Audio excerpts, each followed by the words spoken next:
This is my take on a Grimdark Dreadnought. It's dirty and it's worn. But how did we get here? In this video, I'm going to show you a weathering trick that's only going to cost you about $350. I ain't giving you no $350, you goddamn Loch Ness monster! But first we're going to have to paint a Dreadnought, and I'm not going to use an airbrush. And it's only going to take about 15 minutes. Starting from a black primer, we're going to grab ourselves a dry brush and start stippling, rubbing, dry brushing all over the model. We want this to be rough and dirty and basically only pick out some of the flatter areas and the higher areas with that color before we step up to pink and really focus in on all of our lines for our edge highlights.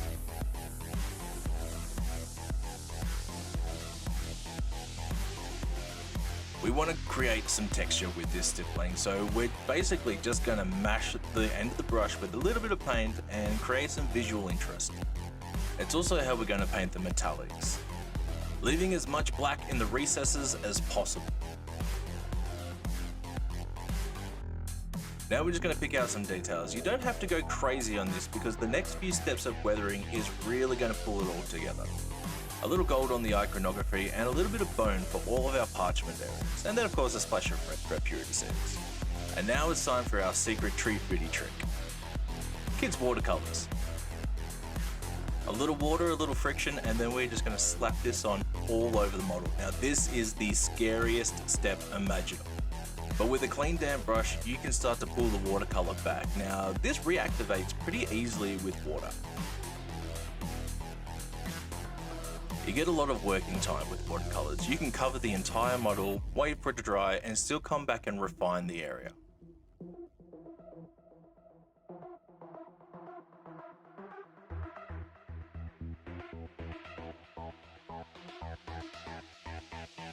When these cheap watercolors dry, you will be left with an incredibly matte, ultra dry and dusty looking finish.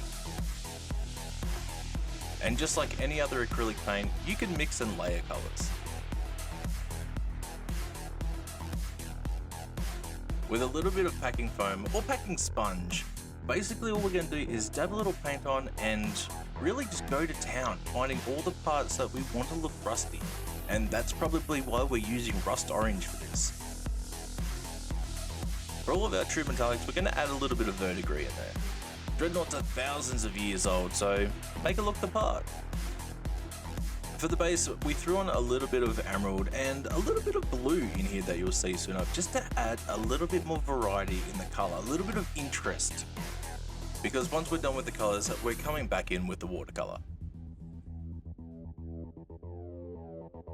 As always, a massive thank you to InGames, our sponsor, and you will find all the links for them below.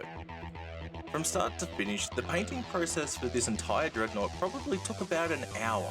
15 to 20 minutes of actually painting and stippling, and the rest of the time was just playing with watercolors.